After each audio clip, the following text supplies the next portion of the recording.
इस वीडियो में हम काइजू नंबर 8 को एक्सप्लेन करेंगे। काइजू नंबर 8 का एनीमे 13 अप्रैल से क्रंची रोल पे एयरिंग स्टार्ट करेगा। और रही बात इसके डब की, तो यह हिंदी, तमिल, तेलुगु तीनों में अवेलेबल होगा। काइजू नंबर 8 की दुनिया एक ऐसी अनोखी दुनिया है जहाँ ढेर सारे काइजू हैं। और ये काइजू क्या है? काइजू का मतलब है एलियन क्रिएचर और मॉन्स्टर।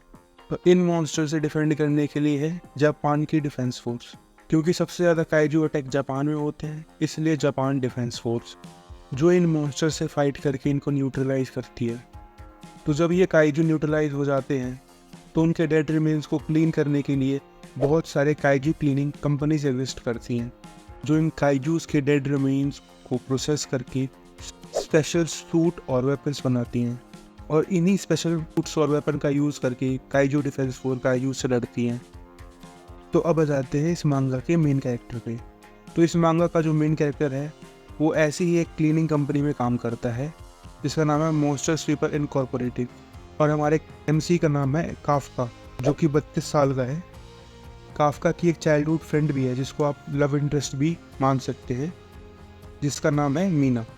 मीना एक बहुत ही पॉपुलर काइजू हंटर है और कैप्टन है 3rd डिवीजन की काइजू टास्क फोर्स की।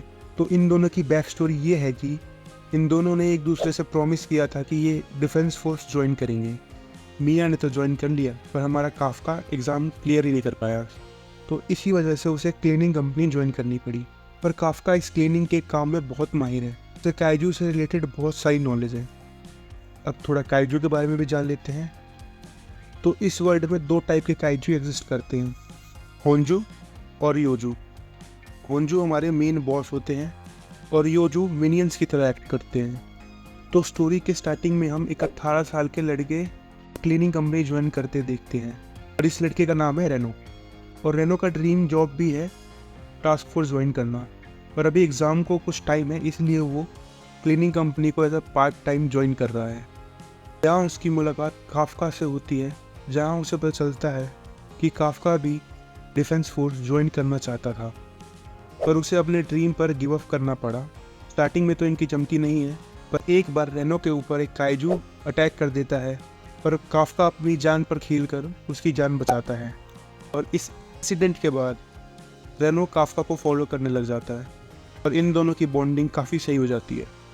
यहाँ पर रेनो काफका को कन्विंस करता है कि वो अपना ड्रीम गिव अप ना करे। रेनो काफका से ये बोल ही रहा होता है, तभी वहाँ पर एक फ्लाइंग काइजू आता है और काफका के मुंह में घुस जाता है और इसकी वजह से काफका एक काइजू में ट्रांसफॉर्म हो जाता है। रेनो जो ये सब देख रहा था वो काफ़ी शॉक हो जाता है। तो अब हमारा एमसी एक काइजू बन चुका है, पर उसे अपने दिमाग पर पूरा कंट्रोल है।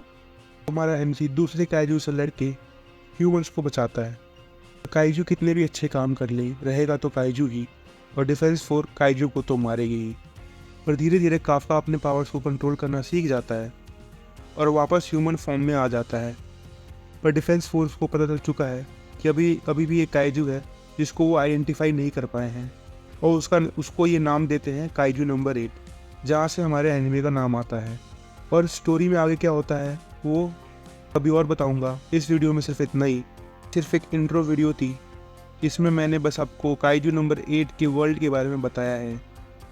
अगर इस वीडियो पर 150 लाइक आ जाते हैं तो मैं इस मांगा सीरीज़ के नेक्स्ट पार्ट पे काम स्टार्ट कर दूँ।